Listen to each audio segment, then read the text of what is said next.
سبحانك لا علم لنا إلا ما علمتنا. أعزائي طلاب الصف الرابع الابتدائي، أهلا وسهلا بكم. من كتاب الأضواء نحل صفحة 201، صفحة اختبر نفسك حتى الدرس الخامس، صفحة مهمة جدا جدا. تعالوا بينا نبدأ. السؤال الأول بيقول لي 10 في 36. هنحط الصفر والواحد في 36 ب36، يعني الإجابة 360. بالنسبة للسؤال التاني، فأنا عندك كام صفر؟ صفرين، الصفرين دول بتوع 100. بالنسبة للسؤال التالت هنحط الصفر، 3 في 4 ب12، منهم معانا الواحد، 3 في 6 ب18، واحد 19، يعني 1920. ونيجي للسؤال التاني أكمل ما يأتي. مصنع لإنتاج الثلاجات ينتج 36، فإن عدد السلالم المنتجة في 40. هنحط الصفر، 4 في 6 ب24، 4 معانا الاتنين، 3 في 4 ب12 و2 14، يعني 1440 ثلاجة.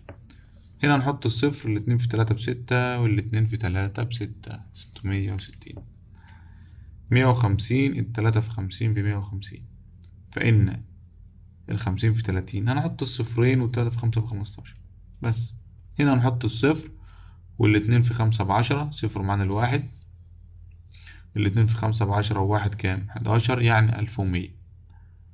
هنا بيقول لي إذا كان 65 في 60 بيساوي الإيه؟ فالإيه بكام؟ هضرب 65 في 60. أحط الصفر، 5 في 6 ب30، صفر معانا التلاتة، 6 في 6 ب36 وتلاتة 39. السؤال التالت اضرب. أحط الصفر، 2 في 1 ب2، 2 في 2 ب4، 2 في 8 ب16. أحط الصفر، 1 في 5 ب5 والواحد في 3 ب3.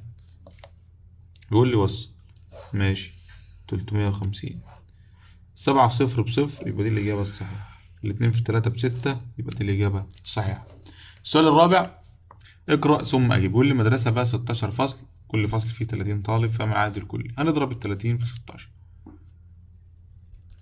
هنحط الصفر والتلاتة في 6 ب18، 8 ومعانا الواحد، الواحد في 3 ب3، واحد 4، يعني 480 طالبا.